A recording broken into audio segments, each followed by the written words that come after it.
В Абхазии директор местного фонда кино Александр Басария вышел на связь и заявляет, что россияне приезжают по дешевым путевкам, отдыхают анклавами и не тратят деньги на вечеринки и экскурсии. Давайте посмотрим 15 секунд, что он говорит. Отправьте этому туроператору письмо, что вы прекращаете договор с ними за месяц до окончания срока и прекращаете этот договор. Нам такие туроператоры не нужны.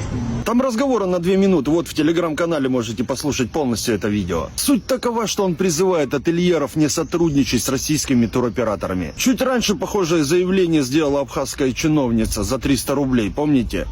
Ее уволили практически сразу. Вместо того, чтобы быть благодарными, что хоть кто-то туда приезжает в эту разруху, они продолжают делать вот такие вот заявления. Как по мне, так сами местные жители своими заявлениями и решениями угрожают Абхазии, а не российские туристы. Без обид, конечно, но сервис в Абхазии оставляет желать лучшего.